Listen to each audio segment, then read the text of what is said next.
Pembacaan Alkitab 18 April, Perjanjian Lama Yesua 16 ayat 1 sampai Yesua 18 ayat 28. Kemudian keluarlah undian bagi Bani Yusuf.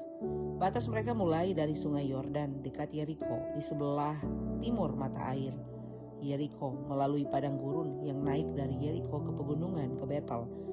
Keluar dari Betel menuju ke Luz, terus ke daerah orang Arki ke Atarot, turun ke barat ke daerah orang Yaflet, sampai daerah Bet Horon, hilir dan selanjutnya sampai geser dan berakhir di laut. Demikianlah Bani Yusuf, yakni suku Manasye dan suku Efraim, menerima milik pusaka. Daerah Bani Efraim menurut kaum-kaum mereka ialah demikian. Batas milik pusaka mereka di Tikmur ialah Atarot Adar sampai Bet Horon Hulu. Ke batas barat itu keluar di sebelah utara Makmetat.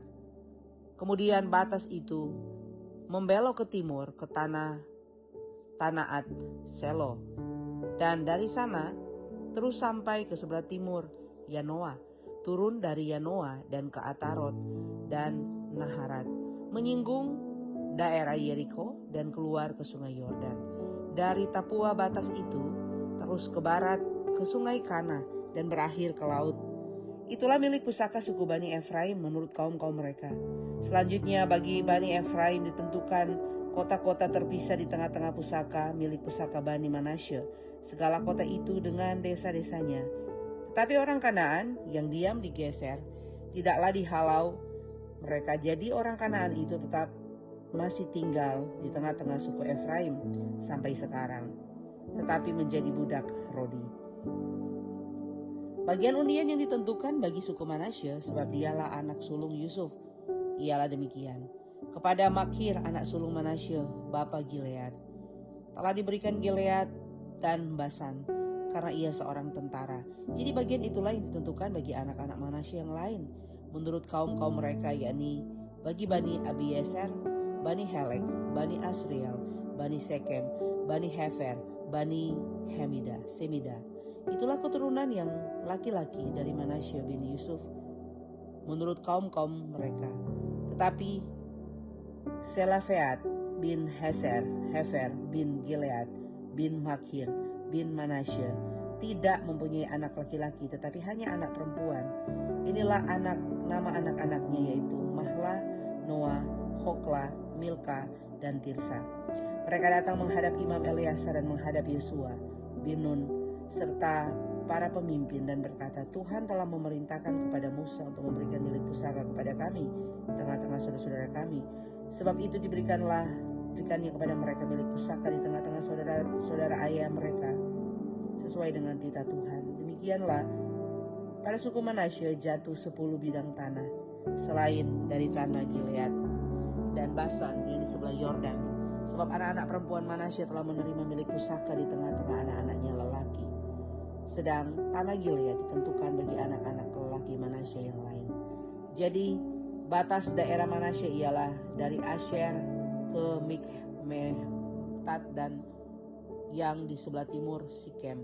Kemudian batas itu terus ke selatan dan daerah penduduk Tapua. Tanah Tapua adalah kepunyaan suku Manasye, tetapi kota Tapua dekat batas daerah Manasye adalah kepunyaan Bani Efraim. Kemudian batas itu turun ke sungai Kana, ke sebelah selatan sungai itu. Kota-kota di sana adalah kepunyaan suku Efraim, sekalipun di tengah-tengah kota suku Manasye. Selanjutnya batas dari daerah Manasye itu lewat dari sebelah utara sungai itu dan berakhir ke laut. Ke selatan daerah itu kepunyaan sungai Efraim, kepunyaan suku Efraim, dan ke utara kepunyaan suku Manasye. Batasnya ialah laut. Di sebelah utara batas daerah itu menyinggung daerah Asher, di sebelah timur menyinggung daerah Isaskar. Tetapi di daerah Isaskar dan Asher ada juga kepunyaan suku Manasye, yakni Bet-Sean dengan segala anak kotanya, Yipleam dengan segala anak kotanya, penduduk Dor dan dengan segala anak kotanya, penduduk Dor dengan segala anak kotanya, penduduk Taanak dengan segala anak kotanya, dan penduduk Megido dengan segala anak kotanya, yakni ketiga daerah bukit itu. Tetapi Bani Manasye tidak dapat menduduki kota-kota itu, sebab orang Kanaan berhasil untuk tetap diam di negeri itu. Setelah orang Israel menjadi kuat, orang Kanaan itu dibuatnya menjadi orang Rodi, tetapi tidaklah sama sekali mereka itu dihalaunya.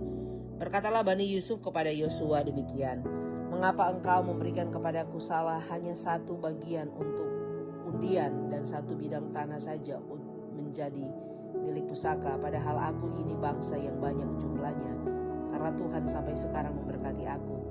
Jawab Yosua kepada mereka, "Kalau engkau bangsa yang banyak jumlahnya, pergilah ke hutan dan bukalah tanah bagimu di sana, di negeri orang Feris dan orang Refaim.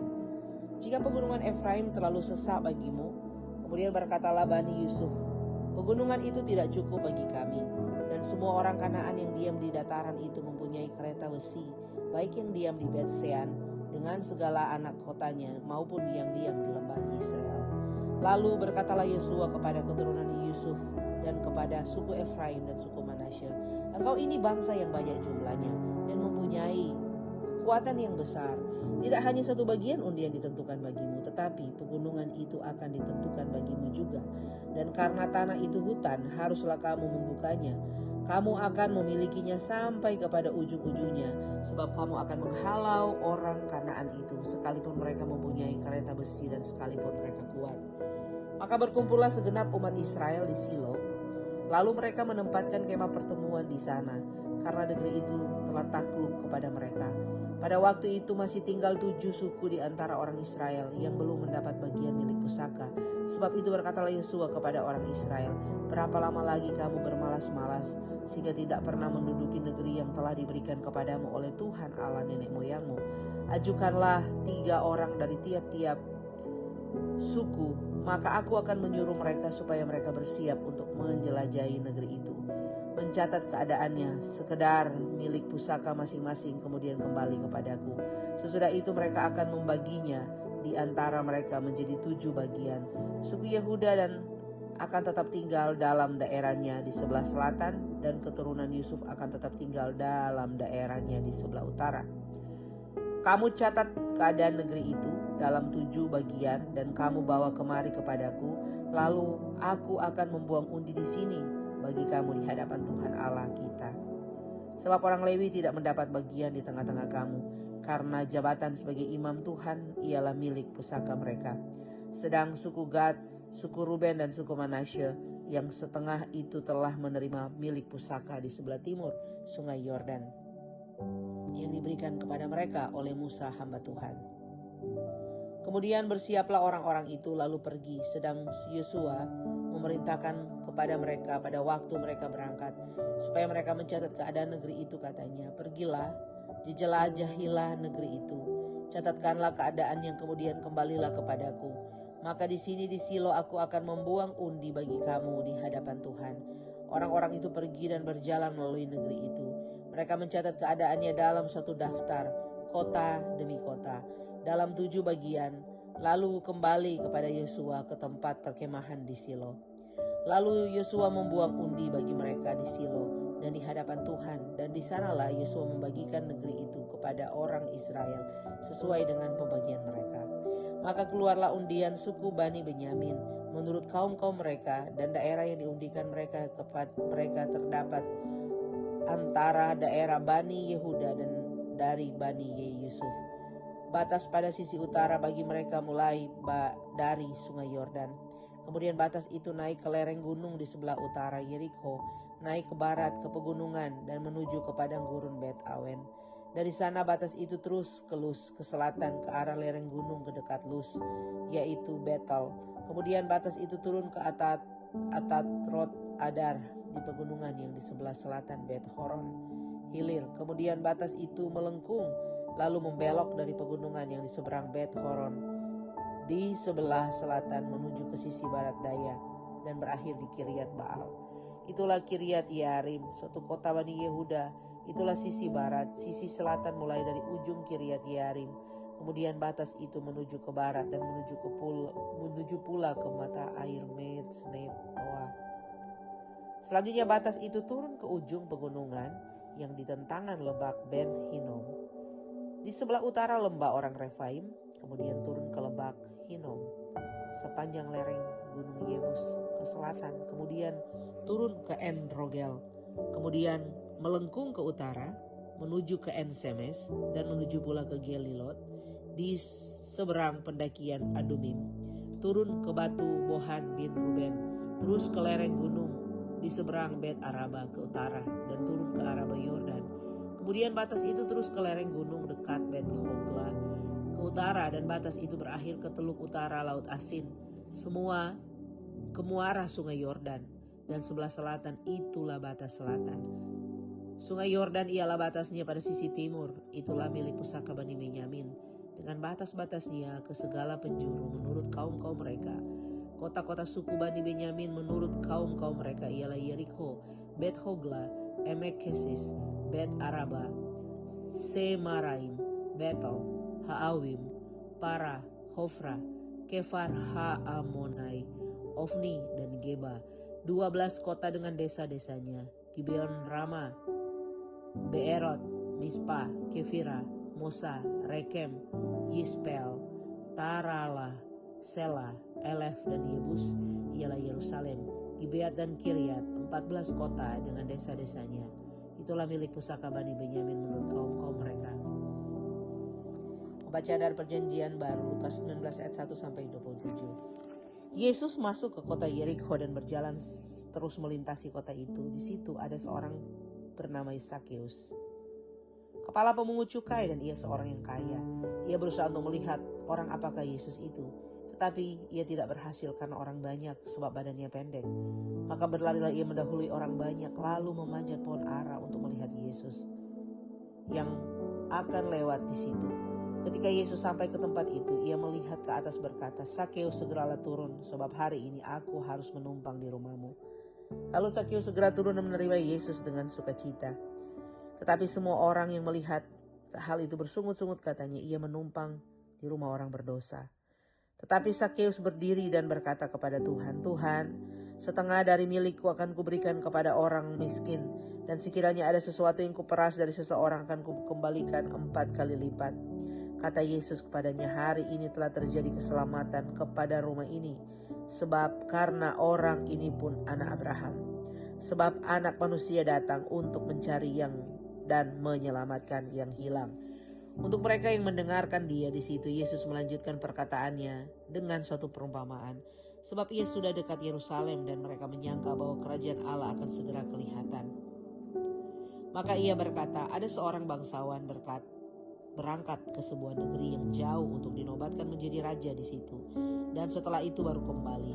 Ia memanggil 10 orang hambanya dan memberikan 10 mina kepada mereka. Katanya, "Pakailah ini untuk berdagang sampai aku akan datang kembali." Akan tetapi orang-orang sebangsanya membenci dia, lalu mengirimkan utusan menyusul dia untuk mengatakan, "Kami tidak mau orang ini menjadi raja atas kami."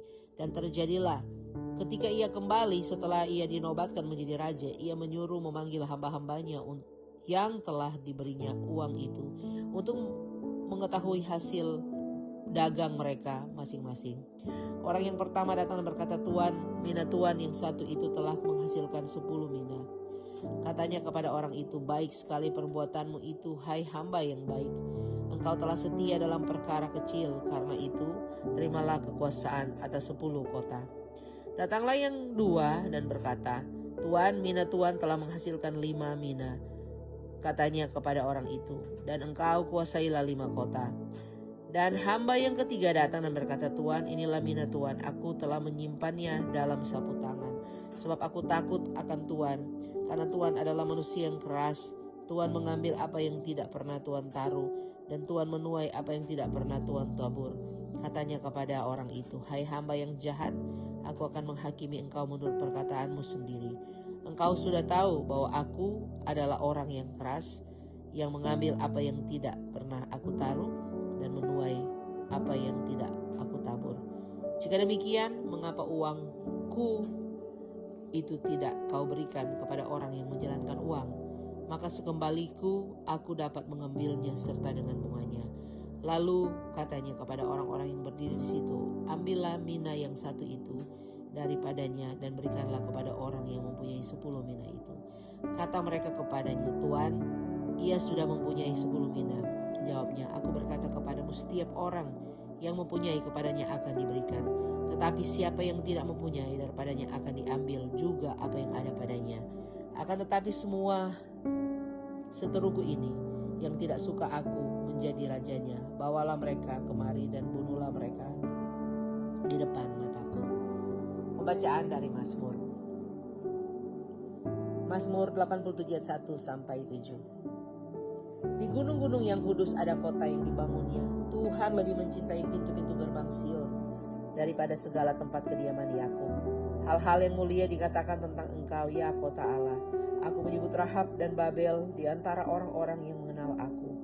Bahkan Filistia, Tirus dan Ethiopia, ia dilahirkan di sana. Tetapi tentang Sion dikatakan, seorang demi seorang dilahirkan di dalamnya, dan Dia yang Maha Tinggi menegakkannya. Tuhan menghitung pada waktu, mencatat bangsa-bangsa. Ia dilahirkan di sana, dan orang menyanyi-nyanyi sambil menari beramai-ramai.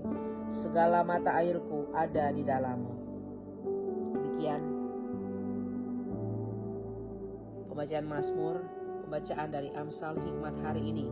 Amsal 13 ayat 11. Harta yang cepat diperoleh akan berkurang, tapi siapa mengumpulkan sedikit demi sedikit menjadi kaya. Demikianlah pembicaraan kitab hari ini.